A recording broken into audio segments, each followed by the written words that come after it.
heads will roll, senior heads will roll. And when that name does come out, it's going to be huge. It's going to be huge. This will be a very, very dark day in the BBC's history.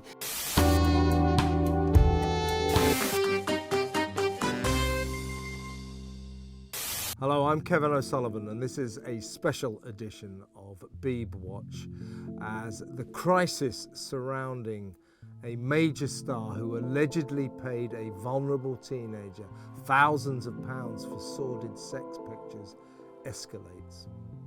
Okay, let's tell the story insofar as we know it. On May the 19th, a deeply concerned mother went to the BBC to say that her vulnerable teenage child had been paid thousands of pounds by a major star, a household name, to supply him with sordid sex pictures. She also claimed that with this money, her vulnerable child had bought drugs, and that in effect, this major star had fueled her child's escalating crack habit. The BBC stands accused of not really doing anything then for 7 weeks. No one knew about this until this past weekend on Saturday, when the Sun suddenly broke this massive story. And we are talking about here a seriously well-known person, a seriously trusted broadcaster who has broken that trust allegedly by behaving in this disgraceful manner. The BBC says that it is handling this as efficiently and as sensitively as it can. But here's the problem. The BBC's got a long track record of being rather too slow to react to this sort of thing. Nascent scandals, it tends to drag its heels on and allows what could have been a minor problem to become a massive problem, which appears to have happened here.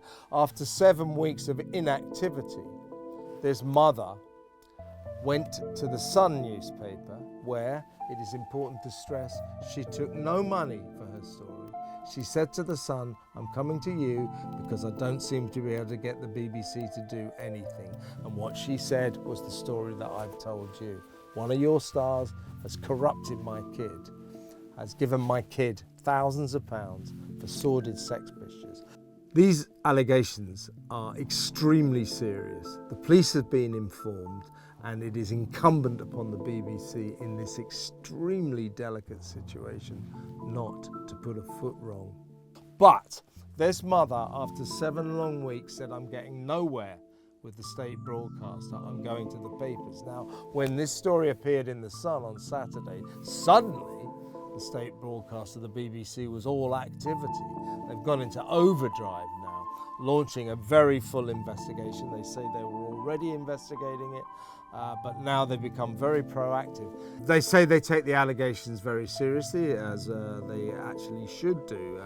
They also have informed the police, and they say they are proceeding efficiently and sensitively. We have to believe them with that. However, the mother said you did nothing for 7 weeks. If it turns out that what the mother is saying is true, trust me, this won't be the usual BBC system where deputy heads roll.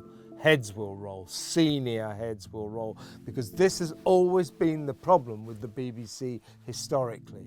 When it gets a scandal, when somebody reports something that is wrong, its first instinct has always been to batten down the hatches, keep the secret, try and keep the scandal off the front pages. That's what they've always done. That's what they did with Martin Bashir. It took 25 years, a quarter of a century, before we, the public, found out that Bashir had used underhand techniques to con Princess Diana into giving that bombshell interview, that he forged documents, that he lied. The BBC knew about this. They knew about it all along. Not for 25 years did we, the licence fee payers, find out. That is a standing disgrace, and they know it. They've had to issue very grovelling apologies about that failure to act on the truth a quarter of a century ago about Martin Bashir. Disgracefully, they went on after he quit to go to America. They hired him back. as religious affairs correspondent. They knew what he'd done, and yet they hired him back. So there's your problem there. Now, of course, we move on to the BBC's most scandalous scandal, if you like.